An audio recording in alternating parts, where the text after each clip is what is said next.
Okay, so I'm just going to choose Ren Photo. Let's go with this one. This here is your histogram. The colors represent the various different main colors, the primary colors, so your red, green, and blue, and then what they make is yellow, cyan, and magenta. The histogram represents where the light of not only your black and whites, but your colors lie in the range of the histogram. So the further to the right is your lights, and the further to the left is your blacks. And here in the, so I would say the secondary zones are your shadows and your highlights. So whites, highlights, mid-tones, shadows, blacks. Now if we're going to develop, we'll look at the settings of my exposure, which is pretty much the professional equivalent of brightness.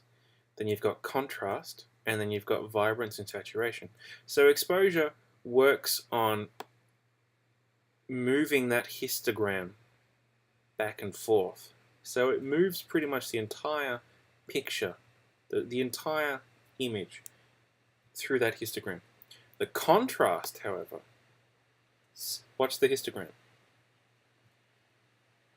It shifts the spread of your lights. So by lowering the contrast, I squish all of my tonal ranges into the mid-tones. But if I was to increase the contrast, it spreads them out. Whereas vibrance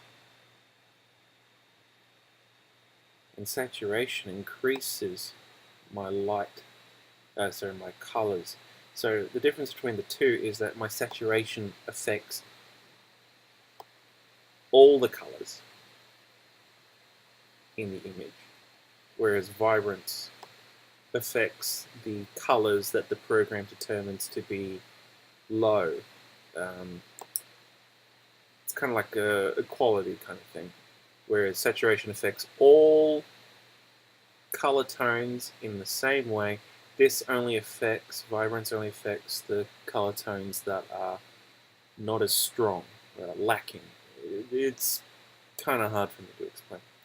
So that's pretty much it, really.